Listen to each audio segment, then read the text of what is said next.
is the Will Cain Podcast on ESPN Radio. We've got it up on our show poll right now.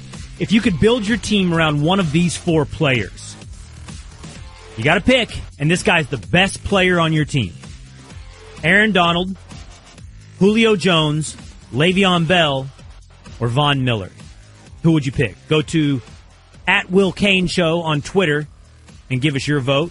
No pressure. We've heard from Hall of Famer Bill Polian, Hall of Famer, not Hall of Famer, but Hall of Fame broadcaster, perhaps, Louis Riddick. We've heard from Jeff Saturday. They all have voted similarly. Same vote as me, by the way, so don't let that sway your vote. I don't even want to tell you, because that could influence. It's Aaron Donald, though. It's the Will Cain Show on ESPN Radio, the ESPN app, SiriusXM Channel 80, and ESPN News. Give me a call, 888-729-3776.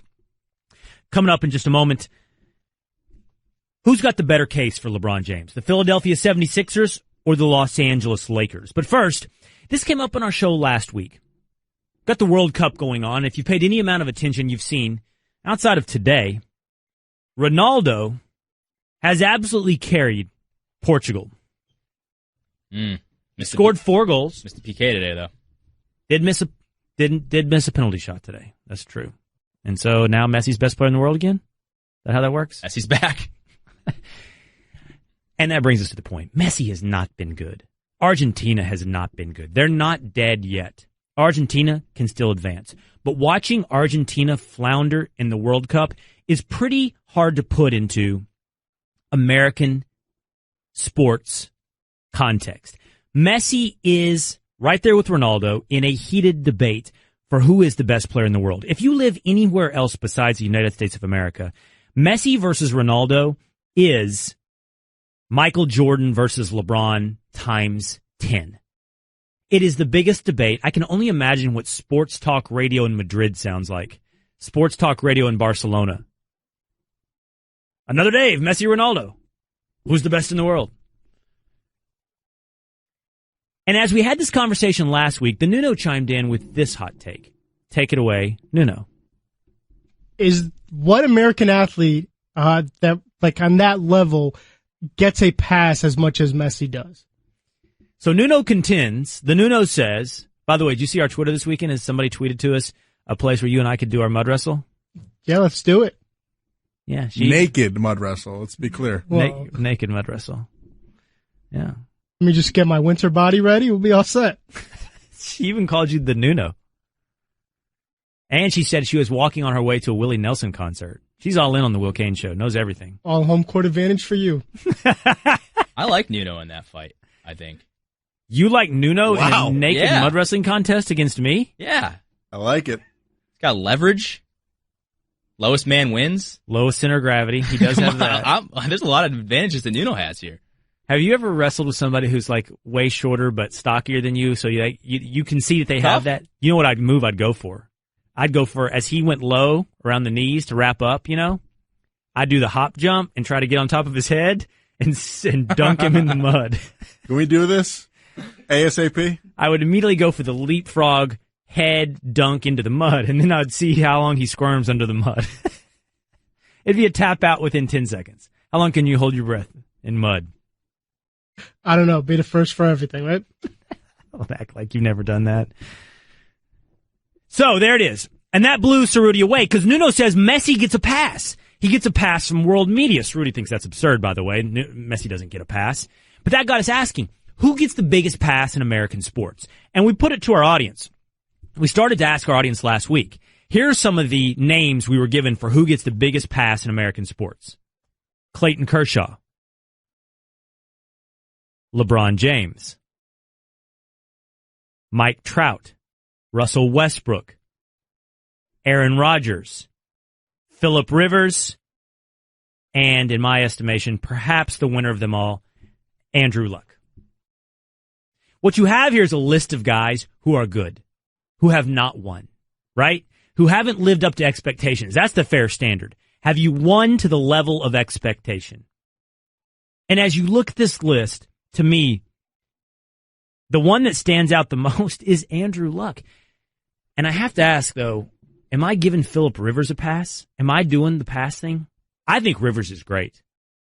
I think Rivers is easily a top 10 quarterback in the NFL. But what has he won for San Diego? This is the year, by the way. They have a team. He has to deliver this year. Phillip Rivers does. For you too, because you keep saying they're gonna make the playoffs. I'm not the One of only these one. years you're gonna be right. I know football. Louis Riddick said it the other day as well. He said the Chargers this year are coming. Chargers are good. So Phillip Rivers is not going to get a pass if they don't play up to expectations this year. I don't think LeBron James gets a pass. He has excuse makers. He has armies of people out there who are willing to make excuses for them. But for every excuse maker, there is a critic for LeBron James. I mean, count me among them. Those that see the flaws, see the warts on the beauty queen's face. I don't think LeBron gets a big pass. Speaking of guys that you like, it used to be Kevin Durant in OKC. That's Nothing fair. touched him. Nothing touched him in OKC. Everything was Russell Westbrook's fault. And then he moved to Golden State and it was a totally different story. You think Mike Trout gets a pass? Do we think that? Is he relevant enough? Here's a question for you. Mike Trout is awesome. There's some stats floating around right now about how good Mike Trout is. I'm talking historical comparisons. Legends. Barry Bonds. The way every statistical category, Mike Trout is competing against a standard set by legends. If we just asked random people out there, name a current active baseball player, is Mike Trout the first name they say? Is Mike Trout the second name they say? How many names does the casual fan, not the hardcore baseball fan, the casual sports fan, how many baseball names do they say before they say Mike Trout? So if we call like a buddy of yours and just said, hey, no heads up, name us as many baseball players as you can. How many before they say Mike Trout? I actually bet it's a decent amount. I think it is too. I mean, I think I might put the over-under. It's between 4 and 6 names. Who goes first?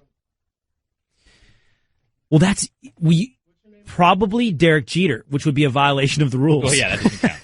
It has to be an active player. And then when you explain to them again, no, I mean an active player. You're going to hear a long moment of pause, and then they're going to go, oh, Aaron Judge. Right? I don't think Bryce Harper would go first. I think Bryce Harper goes before Mike Trout. Don't you? Yeah. Does Giancarlo Stanton go before Mike Trout? Nah. I don't know, the Yankee thing? I don't know. Let's do this. Let's call some buddies and see how many names they say before they say Mike Trout. Do it tomorrow? How many active baseball players do you name before you remember Mike Trout, who is historically great? Coming up, Sixers or Lakers or Cavs? Which spot makes the most sense for LeBron? Next on the Will Cain Show on ESPN Radio and the ESPN app. Hi, everyone. Will Cain here. Support for the Will Cain podcast comes from our friends at Rocket Mortgage by Quicken Loans. Chances are you're confident when it comes to your work, your hobbies, and your life. Rocket Mortgage gives you that same level of confidence when it comes to buying a home or refinancing your existing home loan. Rocket Mortgage is simple, allowing you to fully understand all the details and be confident you're getting the right mortgage for you. To get started, go to rocketmortgage.com/will. Equal housing lender, licensed in all 50 states, NMLS consumeraccess.org number 3030. Going to be the number one question we asked for a while, and I get that people will get sick of this. Hell, I'll probably get sick of LeBron Watch 2018. I mean, I have no idea at this point. For me to go to Philly and do it there, he could end up being the greatest player to ever play there and maybe get them a ring or two. He could end up just staying put and trying it again and seeing how it goes. I think he's out of Cleveland. He's done what he should do, and the Lakers have done everything, and they've opened up the house. Just trying to do a little Google Maps here on how far is it from Cleveland, Ohio to Philadelphia, Pennsylvania. How long is that flight? That's a little puddle jumper, right? That's an hour? What is that flight? Cleveland to Philly. Hour and a half? Short distance.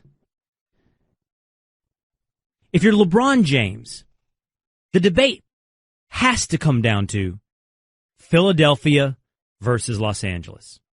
Where do you want to spend the next couple years of your career? And it is hard to beat the Philadelphia 76ers on paper. As much as I like, and as much as I think there's promise on this Lakers roster, Brandon Ingram, Kyle Kuzma, Lonzo Ball, add Mo Wagner. The next Dirk out of the University of Michigan. As much as I like that Lakers roster, it is, how do you compete with this? Ben Simmons, Joel Embiid, Dario Saric, Robert Covington, Zaire Smith. The Sixers have the roster. You add LeBron James to this Sixers roster, you're not talking about, yeah, but what place is that in the Western Conference? You're asking questions like, can that team beat the Warriors? That team is in the stratosphere of the Warriors. I'm not telling you they would beat the Warriors, but I'm telling you that's how you do it. That's the star power you put together. Even if you take Paul George with LeBron James to L.A., even if you add Paul George to that. So add George to Ingram and Ball and Kuzma and James. That isn't the Sixers. That isn't the Sixers roster. Last week they cleared a ton of cap space, set themselves up to make a run at LeBron James. Traded back from 10 to 16, save some money there. They can let go of Jared Bayless, save some more money there. They can make their run at LeBron. And I don't know how. Reports are now that LeBron James doesn't want to be sold. He doesn't want a pitch meeting. He doesn't want to go from team to team, having hype meetings and pitches about where he should join. But I don't know how. Look, the Sixers have the best basketball argument in any meeting. The Lakers have the best lifestyle argument. That's what it comes down to. Best basketball argument against best lifestyle argument. Unless the Celtics are in it, right? Celtics are in it, they win the basketball argument. But they're not. They're not going to be in this. I don't know how you beat the Sixers. LeBron James, if he wants to win, if he wants to extend his legacy, if he wants to continue to go to the finals, continue to have Eastern Conference Finals championships, go from 8 to 9 to 10, he goes to the Sixers. If he wants to rebuild the Los Angeles Lakers, live in L.A., have a nice life, be in a place where his kid can begin his own basketball career, that's Los Angeles. And I think he can ultimately attract guys like George, maybe Kawhi Leonard to join him. He just has to be patient. That patience could pay off in Los Angeles. But the Sixers are the one that's the bird in the hand. That's the one you join, and you can make noise right away. But even the Lakers argument, like you're saying, he can have, guys can come join him in LA eventually, years down the road. I know we think he's invincible, but how many years does he have left? Like he probably has to strike now. He can't just waste years. No, he can't waste years, but he's showing no signs of decline. I mean, he's 33 years old. But the cliff, dude. There's no cliff in basketball. It's a slope. It's a slippery slope. It's not a cliff. Turns out the cliff is also a slippery slope. The cliff isn't exactly a cliff either. It's hard to pin it down. Rufus from South Dakota. You're on the Will Cain Show. Yeah. Rufus. I'm here, Will. How you doing? I'm good. What's up? Well, you remember the conversation that we had on Friday? Yeah, I remember, Rufus. Okay, so I'm listening to you today. Now, Will, you got a great show. I love you. But you started off the day, when I'm listening to the show, you're talking about the Jameis Winston situation again, about all his past incidents at Florida State, and is the Bucs fed up? To me, they were putting the notion out there. The Tampa Bay Buccaneers haven't came out and publicly said, we fed up with Jameis, or we can't take this more with Jameis. We're going to let him go. We ain't going to pay him this money next year because he did have a great season last year. So my question is... Wait, Rufus. So what you're saying is that I'm the one creating the fury, right? I'm the one lighting the torches for the mob to carry up in front of the Buccaneers facility. I'm the one beginning to create the fury for Jameis Winston's job. I'm creating the controversy. Whereas inside Tampa Bay, it could be completely calm, and they're not even worried about any of this. They're not debating it, and they're not worried about Jameis Winston. That's what you're contending? Well, from what I heard today, Will, Tampa Bay was standing behind Jameis Winston until they got the information from the league. They haven't gotten information from the league yet, from what I heard today. So they say they were standing behind Jameis. They had all faith in Jameis. The notion... Yeah, but Rufus, I'm not calling for his job. I know you're not calling for the job, but you throwing that notion out you were acting like some of these newbies you're trying to find a story or a pinpoint. Okay, we understand. Like I understand. So I'm not the one that's going to cast that first stone. Let the Buccaneers figure this out for themselves. And that's what I think is wrong with America today. They listen to everything and then try to make the decision off of that. All right, I hear you on that. Themselves. I hear you on that.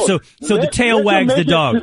So let them make it for themselves. Okay, but here's the thing, Rufus. Hold on. I get what you're saying. So,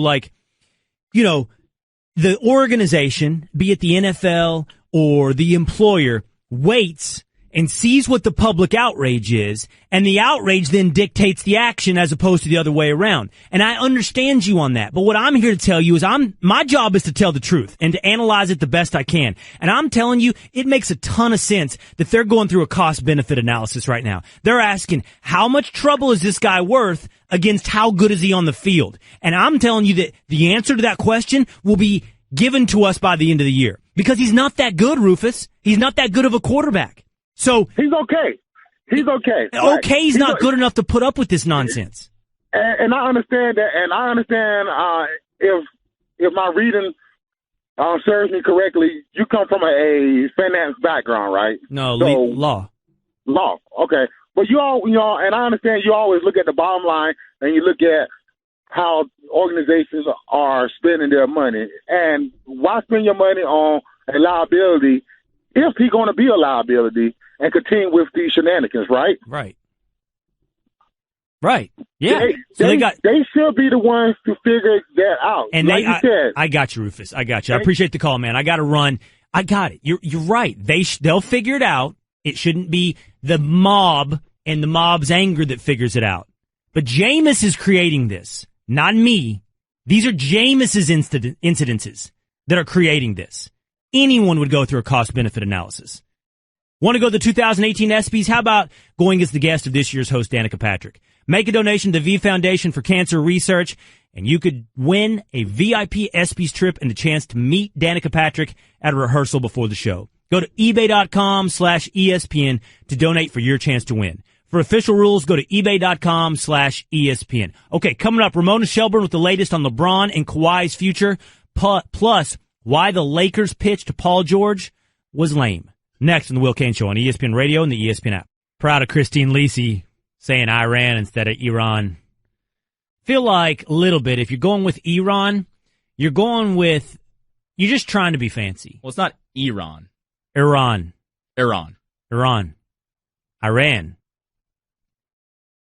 You're doing the thing like where you called ISIS ISIL. Like you're trying to stay ahead of the curve. That's what you're doing. Just trying to pronounce it right, man. That's all I'm trying to do. I want to spell a town for you, okay? And I want you to pronounce it real quick. There's a town in Texas, okay? Llano. Pronounce that town. Llano? Yeah. Yano? No, dork. It's Lano. Technically 2 L's, dude. The Y. No, that's... Take a Spanish class. You can always tell when somebody's from out of town because they pronounce it the correct way, right? Wait, one more. Blanco. Blanco. Yeah. It's a town in Texas, too. Blanco? Blanco. That's when you know you've gone full American. When you pronounce something incorrectly, but it becomes correct. Iran. That's how you do it. ESPN NBA writer, insider Ramona Shelburne's now on the Shell Pennzoil Performance line. Pennzoil Synthetics, taking synthetic motor oil performance to a whole new level. Make the switch to Pennzoil Synthetics today.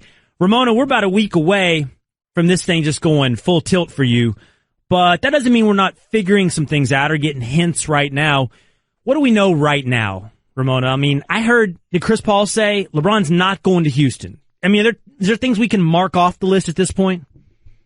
I don't think you can mark anything off the list, but I do think, that you can look. I tend to agree with Brian Windhorst when he said the other day he thinks it's down to Cleveland and L.A. Because I think and we're talking about LeBron James, obviously, right? Right. Because he's always the first domino to fall, and nobody else does anything until LeBron makes up his decision. But I think in this situation, you have to look at where LeBron is in his career and its life, and it's not just about where he can go ring chasing. It's not just about I think he's gotten to the stage in his career where he has to be thinking legacy. He has to be thinking his family life. He has to be thinking about what kind of life he wants to lead. And I think it's almost too small to compare him to guys who were ring chasers. It's too small to just compare him to what's the ring count of LeBron James? He has such a platform and such a huge persona over this league now. It really it cheapens him, really, to just think of him as somebody who would go chase a ring. Well, does that mean, if it's narrowed down to, as you and Brian Windhorst have both said now, that it's L.A. or Cleveland, so does Philly not have a real shot at it? Brett Brown said they're going, what do you call them? They're star hunters. They're hunting stars, and he's put the Sixers are in a position to make a run at LeBron. Do you think that's not a serious consideration for James? Look, if I was ranking them, I can't report anything on that, Will, but I tell you, just in the conversations that I have with people around the league and people close to LeBron and the camp, et cetera, and these are not just recent conversations, but all along, that always seemed a bit far-fetched to me. That always seemed a bit like it just doesn't fit the LeBron James narrative of his career arc and of what his life and legacy arc would be. Like, that feels like a ring chasing kind of move. And I'd be surprised if it went that way. I mean, I think if Philly's going star chasing, they're chasing Kawhi Leonard or Paul George. Like, it doesn't feel like he's a fit basketball wise for them, nor does it feel like he's a fit with his own. Does that feel like he's a fit with his own legacy? I mean, there's probably going to be no greater accomplishment in his career than bringing a championship to Cleveland, right? But next on the list might be what comes next. How many records he breaks? What does he have to? He has a lot to say in terms of our world and society. I think wherever the biggest platform is for him to become that fully realized person who transcends basketball, I think that's where he goes. And I don't mean goes meaning he's leaving Cleveland. I think that's what he's thinking about right now. ESPN NBA writer and insider Ramona Shelburne here on the Will Cain Show. So speaking of Paul George, you brought him up. What's the latest on Paul George? Is he, as some reports are indicating, looking like he's going to stay in Oklahoma City? Didn't the Lakers make a pitch for him? Yeah. Yeah, I don't think they meant to, right? What happened? I mean, they were going. This is a strange story, man. You saw the story that their pitch supposedly leaked, and on Sports Illustrated to Robin Lundberg. And when I first saw it, I thought it was like fake news. I thought it was like a satire or something. Like, is that for real? Like, did that really leak? It's really embarrassing that leaked out there. One, because you got to keep your cards way closer to the vest if you're the Lakers. This is like way too important of a free agency period to have sloppy leaks like this. But two, it was kind of corny, right? Like the two dreams and all that. If that was their pitch, I think they're probably changing it now. It was what was it? It was a poem? Is that what it was? It was kind of like that. Now look, you and I know that things read differently in context. Like, you could give that a nice dramatic read, the two dreams, the little boy from Palmdale, right? And we had a dream too, of dreaming of you. I mean, it reads pretty lame, okay? But if you had Denzel reading that, and you had a great production value, and it was like that was the script. Like, sometimes I write those Sports Center essays, right? And they, like, when I read it, if I just put it on the page, it looks kind of cheesy. But then if I read it and it's all cut together nicely and produced well, it actually fits. Like, sometimes those cheesy lines actually work, but definitely not in the way that it got leaked. I mean, Rudy, let's see if we can pull that up. I want to read that, and let's put it in Morgan Freeman voice or something. That's what we got to do. To see if it's going to work. I think it was pretty embarrassing. Like, just that's out there. And two, like, I mean, this is a franchise that literally called it like an organizational meeting, talk about tampering and how serious this was. Well, even though they didn't leak it, even though we assume they didn't leak it, it kind of constitutes tampering, right? He's still not a free agent. He still has to make a decision about his opt-in to his contract. He's still a member of the Oklahoma City Thunder. So the fact that even got out there is really dangerous for them. Yeah, but so Ramona Shelburne here on the Will Cain Show. So I think we've almost taken it for granted that Paul George, I don't know, is likely to the Lakers, that he wants to be with the Lakers. But then here lately, it's no. He might actually end up staying in Oklahoma City. What do you think about that? I've heard all that. Like, when you speak to the Thunder, that's what it sounds like. When you speak to his camp, that's what it sounds like. And yet I still it's hard to believe because of how strongly he wanted to play for the Lakers last year, right? And, he'd come through here, his parents would sit in courtside at every game, and, how close he is with his family. He's going fishing all the time with his dad. Like, it just seemed like such a natural fit last year. Plus, we're taking his word. He wanted to play for the Lakers. So what all changed last year? I know he liked it in Oklahoma City. He said that several times, and I know he had a good rapport with the players and the organization there. But it's just free agency hasn't started yet, right? And the only team that can really talk to him is the Thunder. So, unless he is trying to shut all that down and just give himself some cover, it's like you believe when you see. We heard a lot of the same stuff when Kevin Durant was a free agent too, right? There was a 95% report that he was staying. Remember that report? Well, things change when you start talking to other teams. Right. All right. Good stuff, Ramona. Thanks for jumping on with us today. I'll look forward to your impersonation in a minute. I don't know. I don't have impersonate. See if we can get Frank, come on, Frank Caliendo do his Morgan Freeman reading this pitch. Do you want to get Greeny on too and just have a Mike and Mike reunion? All right, Bubba. Why don't you just go back to Kansas City? I mean, I'm already here, so we can do Love It or Shove It too. Oh, you're great. I'll condescendingly tell you that it's not working. Carmelo Anthony doesn't care what you think or that you might think he's overpaid. That's next on the Will Cain Show on ESPN Radio and the ESPN app. You got something to say to Will? Call the Will Cain Show now. 888-SAY-ESPN. Zach from Las Vegas. You're not even going to let me have my wins, huh, Zach?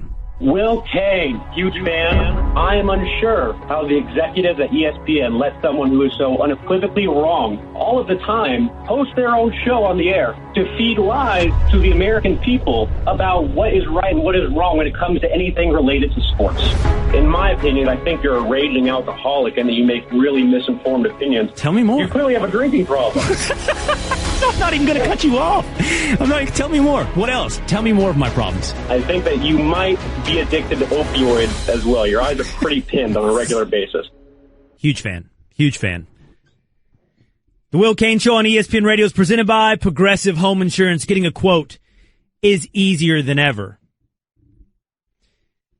Coming up, Carmelo Anthony doesn't care what you think. He got his money. $28 million of it. Get to that in just a moment. But you heard Ramona Shelburne here on our show just a moment ago talking about the Los Angeles Lakers pitch to Paul George was leaked. The theory is he comes into the building, they talk to him about joining the Lakers, probably play for him some kind of hype video, maybe on the big screen inside the Staples Center. Well, the script of something called Two Dreams has been leaked. And as Ramona said, it comes off pretty lame. A little bit like it's a poem. But maybe if you can picture Denzel Washington reading this, maybe if you can picture Morgan Freeman reading this, it sounds a little bit better. Now, I'm not going to do an impression for you, but I'll do my best to try to put a little production value behind it. And you tell me if this sells you on the Los Angeles Lakers if you're Paul George. What do you got for me, Bubba? Can we just produce this up a little bit?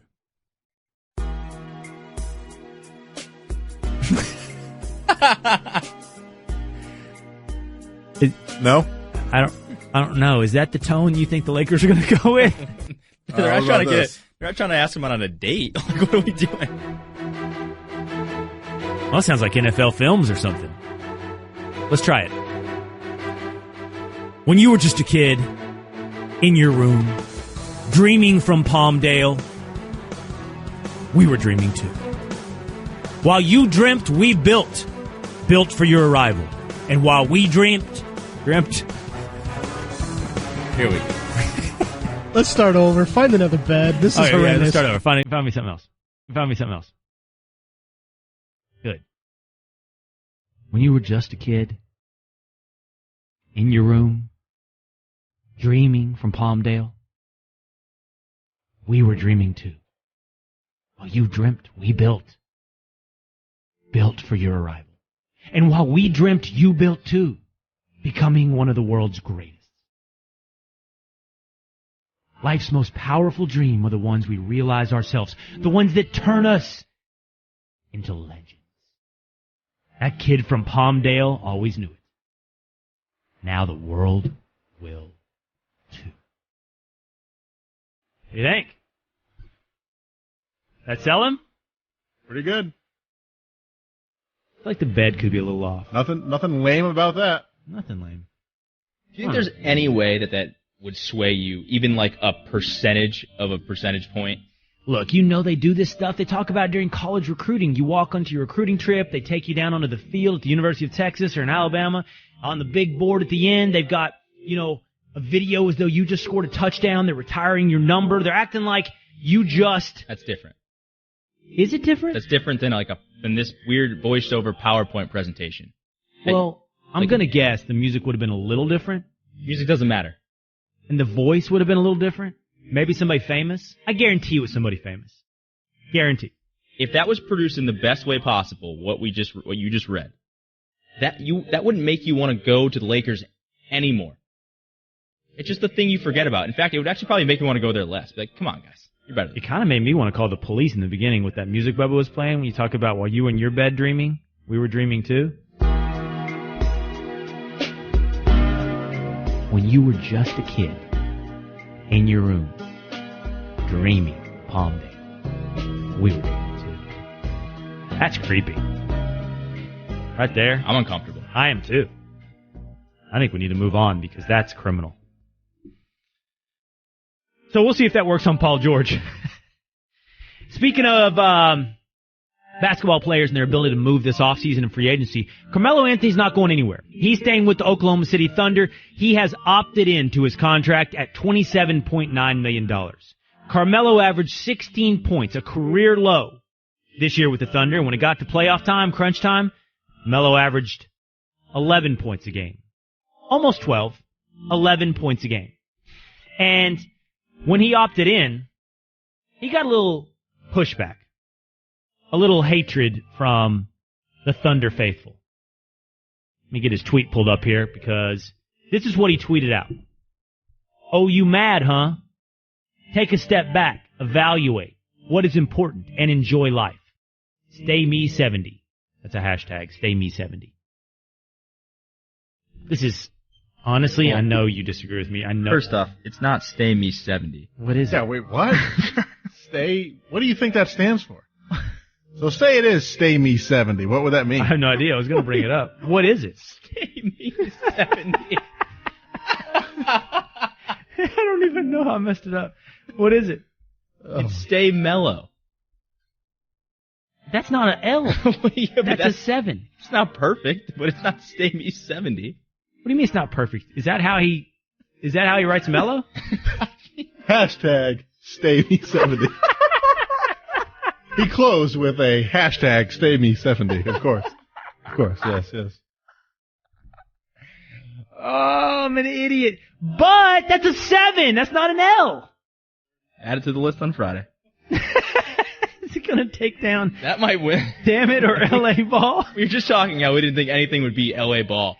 Come on now, man. Is that really how Melo does it with a 7 for the L? Is that a thing that I don't know about? Is that a thing? Yeah. Yeah. Don't say it like that. Don't say it like it's obvious. Stay Me 70. Get it trending. I didn't even get to my take, which is, that's offensive. I'm going to outrage next. Thank you for listening to the Will Cain Podcast. You can listen to The Will Cain Show live weekdays at 3 Eastern on ESPN Radio and on the ESPN app. The Will Cain Podcast.